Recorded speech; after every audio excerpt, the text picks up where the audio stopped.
Yo, what is going on, guys? Welcome back to another video. So even though the conference finals are raging on, and we'll really dive into that on the podcast most likely tomorrow, there is 28 teams that are currently in off-season mode, have been eliminated from the playoffs, or just have not straight up made the playoffs. So I thought it'd be a fun idea to hear from you guys and go through some of your hypothetical off-season trades. This off-season has the potential to be absolutely bonkers, considering we're having a sizable jump in the salary cap. We know the projections for the next 2 to 3 years. Teams are probably going to get pretty bold when looking at teams trying to come out of rebuilds, teams that had disappointing exits, teams like Colorado Avalanche, Toronto Maple Leafs, Los Angeles Kings. Things could definitely get nutty, and there's certain players that we're going to have multiple trades to go over that might potentially be on the trade block. So without further ado, let's get into it. You got to follow me on Instagram to potentially send these in. I throw it up in my Instagram story. Let's go. Finn Taylor says Isaac Howard for Seamus Casey of the New Jersey Devils. And yeah, I think fit-wise, positional fit-wise for these teams, makes all the sense in the world. New Jersey has a log jam, especially on the right side. They have 3 right-handed defensemen signed, pretty sizable cap hits for next season alone with Hamilton, Pesce, and Kovacevic, let alone Nemec coming up within the system. So from that perspective, I think it would make sense for New Jersey to acquire a guy like Isaac Howard that was so good this year at the college level, a Hobie Baker winner. And Seamus Casey still has a lot of promise to potentially crack the Tampa Bay Lightning's defense core. They need young, more so offensive defensemen as Victor Hedman continues to age. The only problem with this is I'm not sure Tampa quite has the leverage to get a prospect of Seamus Casey's quality. When looking at Isaac Howard right now, he doesn't really have an intention to sign. So I think that New Jersey might just not be willing to give up that good of a prospect to potentially get Isaac Howard, but a decent shout in terms of fit. And I think that those guys are on kind of a similar level of being prospects. Next up, we got this from M. Mooney, IV4, Dobson for Kyrou, straight up. And these are two guys that have been rumored to potentially be in trade talks. Not the two linked together necessarily, but they're open. Their teams are potentially open to that. And I think that this also makes a lot of sense when looking at the St. Louis Blues. Definitely have a lot of young forwards that are hopefully going to need ice time relatively soon. Not saying Kyrou's not an amazing forward in his own right, but getting Noah Dobson, that legit potential number 1 offensive guy, although Cam Fowler did fit that to a degree this season once he was acquired, he is starting to get up there in age. So I think that they would absolutely love getting a guy like Noah Dobson. On the flip side of that, if the New York Islanders plan on taking Matthew Schaefer, who might not be NHL ready next year, but relatively soon, and want to add to their goal scoring, I think this deal could make a lot of sense for both parties, and cap-wise it would make sense. Kyrou makes $8.125 million, I think. Dobson on a long-term extension is going to come in at around 7.5 most likely. Next up, Franny Boy 06, Marner's rights for Ehlers' rights if they're both say they're not re-signing. When looking at this, I think this makes sense for a Toronto Maple Leafs standpoint. Ehlers is going to be $4, maybe even $5 million cheaper than a Mitch Marner. The only problem is here, and I don't mean to shit on Winnipeg, I'm not sure Mitch Marner would be too elated, would be willing to sign with Winnipeg. Not saying there's some kind of horrible market. They're a very good team, but traditionally top free agents don't seem to flock to Winnipeg. And also, they need to worry about re-signing guys like Velarde and Sandberg on top of that. They probably could make the money work, but if I'm Winnipeg, I maybe, if Ehlers is going to walk, I'm going to try to replace Ehlers in the aggregate, then go out and try to get a big guy that doesn't really show up necessarily in the playoffs. Next up, from Mathis, Vazzy, Barzal, and Dobson for Hage, 2 firsts this year and a second in 2026, and Logan Mailloux. This would be a pretty appetizing for New York Islanders if they were fully set on going down the path of a retool rebuild. Again, to potentially get 2 first-round picks would really intrigue me at 16th and 17th overall. This would have to be a guy coming in terms of the president/GM and just saying, if it's Brendan Shanahan, I'm doing a Toronto 2.0. We're going to suck for 2 to 3 years, trade out all the pieces. I'm pretty high on Michael Hage in terms of becoming a legit second-line center at the NHL level. And next year, this really would give them a path to potentially suck and potentially get a Gavin McKenna in terms of the 2026 NHL draft. I would hope that it would rather be Bo Horvat than Matt Barzal, because Matt Barzal is kind of like the face of the franchise at this point. So I would definitely do it if it's Bo Horvat to potentially enter this rebuild, retool. Not sure ownership will be as much willing to do that. And I think for Montreal, you would love to get this. You would love to get Matt Barzal as your second-line center, Noah Dobson as that number 2 defenseman behind Lane Hudson on a second power play. Pretty damn interesting deal, but I don't think it's very feasible in terms of it. Another Barzal deal. Dylan Moore says, Rossi plus prospects for Barzal.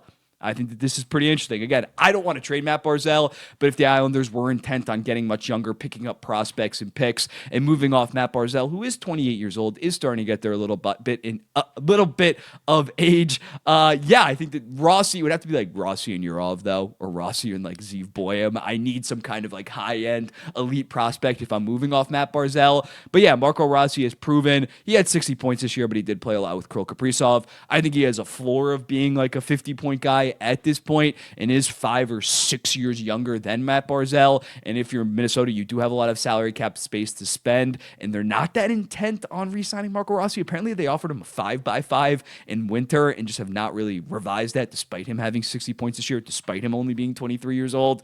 So yeah, that could potentially be, and that would be a little bit more realistic than the Montreal trade, because it would keep New York competitive in terms of what ownership wants to do. It wouldn't be a full rebuild all the way through. You could justify that by getting Rossi, who next year should be a 55 to 60 point guy, and picking up a prospect that should be NHL ready in 2 to 3 years, or Urov next year potentially. Next up, we got from my boy LeBlanc James, Jared McCann to Ottawa for a first and Buffalo second, and Angus Crookshank. I think that you would have to add some kind of prospect of note. I'm not sure Ottawa really has that really in their prospect pool. You're not adding Carter Yakimchuk. You're not trading Marilainen. But I think you might have to add a second-round pick on top of that, considering Seattle just got 2 first-round picks and a second-round pick for Bjorkstrand and Gord. I know that they did retain on Yanni Gord, but Jared McCann has more value than those guys. So yeah, I think a first and 2 seconds, especially that Buffalo second, that could be decently high, and their own first is somewhat high to a degree. It's 21st. It's not like it's going to be 32nd or something like that. So yeah, I think that could make sense for Ottawa, adding a legit 40-goal guy back in 2023, more so like a 30-ish, low 30s kind of guy. But still, that would really beef them in terms of their middle six, where I do think that they lacked scoring threat in terms of against the Toronto Maple Leafs. And this would be Seattle admitting that, like, we got to do a decent retool and build around the Beniers, Wright, and whoever we picked this year core, as well as Berkeley Catting, get rid of those guys in their late 20s. It does make sense to a degree. I just think Crookshank doesn't have that much value, so probably add on a second-round pick instead of him. Next up, we got this from Pascal Nemec to Florida for Samoskevich in draft capital. And going back to the Isaac Howard trade, I think that this also makes a lot of sense. Nemec, Kovacevic, Pesce, Hamilton. How is he going to see the ice next year? And I know he's still only a 2022 draftee, but he's getting pissed. He talked to, I think, a Slovakian news outlet and was like, I want ice time, man. I want freaking ice time. And I don't blame him when you're a second overall pick. I think that this could make a lot of sense for both parties. Samoskevich is already in NHL compared to Isaac Howard, who I still think will be a good middle sixer. Samoskevich this year had like 20 to 30 points, I think, on the Florida Panthers, stuffed in their bottom six. So he already was a decently impact guy this season for them. He could play serious 15 minutes a night for the New Jersey Devils next season, although it might appear like you're selling low because Samoskevich was a first-round pick back in 2021, but like a late first-round pick. I think that this could make sense for, if it's Samoskevich and a third-round pick for Nemec. I know you don't love that optically, but I think fit-wise, that can make a lot of sense. Them re-signing Kovacevic, although I think Kovacevic was great for them this season, again, there's just not any playing time for Simon Nemec going forward. And if you're Florida, from the Florida perspective, you definitely let Aaron Ekblad walk in that case, and you let Nemec, if he eventually hits his ceiling, oh my God, they'll be loaded for the next 5 to 6 years of Nemec. They're already probably going to be loaded for the next 5 to 6 years, but they definitely would be if they get a guy like Nemec. Next up, Anthony says, Morgan Riley and a second for Yossi. It would have to be at least a first-round pick attached. First off, there's a hurdle in terms of Morgan Riley having a no movement clause. Not sure he'd be too willing to go to Nashville, where they'll probably stink for a couple years. But in terms of value here, a second-round pick does not move the needle in terms of Roman Yossi, who still is, in my opinion, a no doubt top 10 defenseman, although he was a little bit underwhelming offensively this year. Everybody on Nashville was. For Morgan Riley, it's $7.5 million and maybe not even worth $7.5 million. So maybe you could convince Morgan Riley to waive somewhere else, or maybe in Nashville, but you definitely need to attach more assets to Morgan Riley. They don't really have any other first-round picks, though, where I don't see this as Morgan Riley's the guy that's not going to, most likely not going to move because of his no movement clause and because he is a negative asset at this point going forward. 5 years left and he's 30 or 31 years old. Probably not going to happen this summer with Morgan Riley. Next up, Michael says, Canucks 15th overall pick and a young D-man for Rossi. Let's say 15th overall pick in Elias Pettersson, the defenseman Elias Pettersson, I think is... The problem is Minnesota is trying to win now. I think that if they were to trade Marco Rossi, it's going to be more so of a roster player. I do think the 15th overall pick is about fair value considering how far off they are in negotiations right now, where Minnesota maybe doesn't have that much leverage in a potential trade. But yeah, if you made it Lekaramaki for Marco Rossi, something like that could maybe make sense because Lekaramaki will be full-time NHL next year, but Rossi is a clear upgrade right now, and I think that Rossi's going to have a brighter future than Lekaramaki. I think that could make sense compared to, say, the 15th overall pick. But yeah, Vancouver should be all over Marco Rossi, a potential legit second-line center, and maybe could be better than Elias Pettersson in 2 to 3 years the way Elias Pettersson looked at the back half of last season. Definitely makes sense for Vancouver to target that guy. Next up, Bryson, another Rossi trade. Rossi to Pittsburgh for Raquel into second. This, I think, is a very good deal, considering Minnesota, although they're not all in, getting a guy like Raquel, considering he only makes $5 million for a couple seasons, would be very good, and you're picking up a second-round pick. For Pittsburgh, Rossi, although he is already 20, not that he's old, but he's 23 years old. Maybe wouldn't fit with the core of, he would fit with the core that they're going to draft from 2025 to 2028. So Pittsburgh, they want like 2 first-round picks for Rickard Rakell. I think Rossi would be a better option in terms of an NHL-proven guy that still is very young and can learn from Sidney Crosby. I really, really like that deal. Next up, Adam says, we're going through the Rasmus Andersson trades now. Both of their first for 4th over. Rasmus Andersson and both of their first for 4th overall. Before the Florida first fell to the bottom 4 picks of the draft, and most likely the bottom 2, considering they're up 2-0 right now, this was maybe feasible when it was 16th over. No, they didn't even. It was 18th overall and 23rd overall. I could maybe see that if Utah was really looking forward to taking a next step. But Anderson, 18th overall and 32nd overall, possibly. That ain't worth it. That ain't going to cut it. I would just take the pick if I'm the Utah Mammoth. Next up, another Anderson one. Rasmus Andersson for Shane Pinto straight up.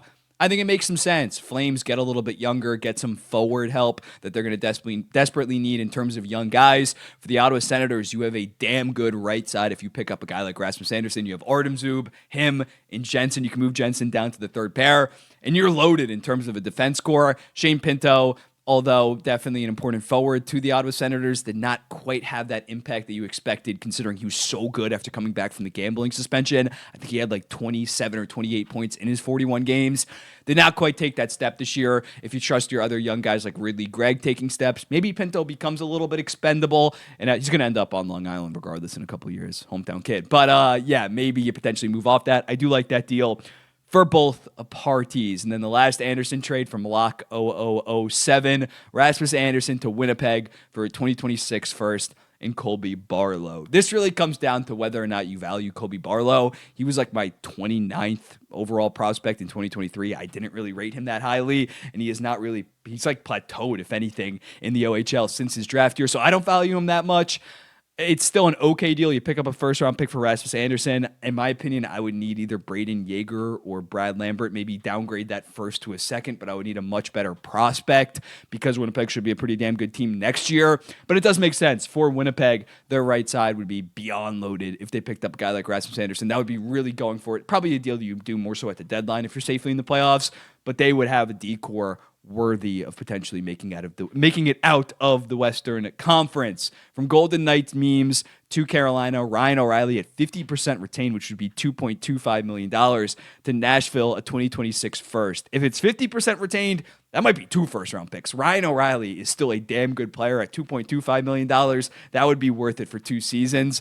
But let's just say no retention, $4.5 million. They have the salary cap. They have like $28 million of salary cap this summer with no notable UFAs. But for a first-round pick, I think you might have to even attach a little bit more. But I would. If I was Carolina, I would. When looking at Ryan O'Reilly, what they have right now is a second-line center. Kakaniemi's getting like healthy scratched. They need to make a big-time upgrade in that. I personally would rather have Ryan O'Reilly, even if it costs me a first-round pick, than having to give Sam Bennett or Brock Nelson some kind of egregious. Bennett would probably be like a 7-year deal at $8.75 million with the way that he's playing. Brock Nelson would be 4 years at $6.57. I'd maybe opt for Ryan O'Reilly, where you know that you have him for the next 2 years, cost controlled, $4.5 million, I think would be a very good move by Carolina. They need to be hyper aggressive and actually add solid offensive talent, and I think Ryan O'Reilly would fit that. Next up from Metsis 70, Gibson to Edmonton for Skinner and a second. I think you would have to add a little bit more on the Edmonton side. Again, this is assuming that they lose to the Dallas Stars to make the Stanley Cup final or win the Stanley Cup final, and Stuart Skinner plays good. Probably not getting traded. Still has, I think, 2 more years left at $2.6 million. He is very cost controlled. But yeah, I think for Gibson to potentially move off Gibson, the Anaheim Ducks are going to need more than Stuart Skinner and just a second-round pick from the Edmonton Oilers that are going to be a safe playoff team next year. But if Stuart Skinner, based on how he looked in that game one, continues to shit his pants, I would definitely be willing to attach a first-round pick as well to Stuart Skinner to go out and get a guy like John Gibson that is a big difference maker. Anaheim might have to, if it's a first-round pick, might have to eat $1.5 million to get him from 6.4 down to around $5-ish million. But if I'm Edmonton, I'm being hyper-aggressive this summer in terms of addressing goaltending if Stuart Skinner does not step up in a big way. Into the final three, we got this from Brody R25, Bowen Byram for Cam York. I think Byram has the higher ceiling based on what we saw early on in Colorado, the flashes that he showed, but the lows in Buffalo have been a little bit low. Meanwhile, Cam York kind of just has like a higher floor, if you get what I'm saying. So if I was Philadelphia, yeah, I think I would maybe do this. I think I would maybe take a swing on a guy like Bowen Byram that maybe could develop into a legit number one. Meanwhile, Cam York is more of the safer play. And if you're Buffalo, you already have all those guys on the left side, Owen Power and Rasmus Dahlin. You just take Cam York. If he's your third left-handed defenseman, you're in a pretty damn good spot. They also have Samuelson. But yeah, change of scenery could be good for both of those players. But also I think Cam York's going to be much better playing under Tocchet compared to Tortorella. But definitely an interesting one considering I don't think Buffalo's going to be willing to sign Bowen Byram to a decent contract considering all the money that they have locked up within their defense core. Next up, we got this from James JJ11275. Casey Middlestat in a third for Mika Zibanejad in a second. And yeah, this is a very, very interesting one. This really piqued my interest. When looking at it for New York, you move off most of the Mika, actually not most, you move off at least three. You get $3 million of cap space doing this, and Middlestat's on a much shorter deal with only 2 years left at $5.75 million compared to Zibanejad has 5 at $8.5 million. And Zibanejad had to go to the wing towards the end of the season, considering they had JT Miller and Vincent Trocheck. Do they pick up the better pick? I think that they're actually giving up. Yeah, they're actually getting the worst pick in this. But yeah, you're just moving off Zibanejad and hoping that you can rehab Middlestat to be that 55 to 60 point guy, maybe kick him out to the wing, and maybe he can rehab some of his value. And meanwhile, for Boston, you take a goddamn swing on a potential number one center. We have seen that from Mika Zibanejad in seasons past. They're more desperate in terms of getting that number one center. So I think it's a big shakeup for both teams, and I wouldn't hate it for both teams if I'm going to be honest. And then lastly, we got a Quinn Hughes trade from Situated J. Hamilton, Casey, Mercer, 2 firsts for Quinn Hughes. And yeah, this is some package within the realm of feasibility, I guess. That is a lot to give up. Dawson Mercer has kind of plateaued at least, and Seamus Casey, we haven't seen him at the NHL level, but those are 2 valuable assets, as well as Dougie Hamilton. If I'm Vancouver and I'm trading Quinn Hughes, I'm probably just like nuclear blowing it up. I know the owners probably don't want to do that, but that's the only way that you're going to end up eventually getting back to contender status. I think if you trade Quinn Hughes for Dougie Hamilton mainly, that's probably not going to fix things. And if I'm New Jersey, I'm just waiting until a season from now, 2 seasons from now, until he's a free agent. The leverage is only going to go down from a Vancouver point of view, especially if he's dead set. If he is going to leave, he's going to New Jersey. I wouldn't rush it right now in terms of that, but I think that is a relatively fair package based on what we've seen from Quinn Hughes and the New Jersey Devils. Let me know in the comments, what do you think about these hypothetical trades? Drop yours in the comments down below. I'll be seeing you in the next one. Peace.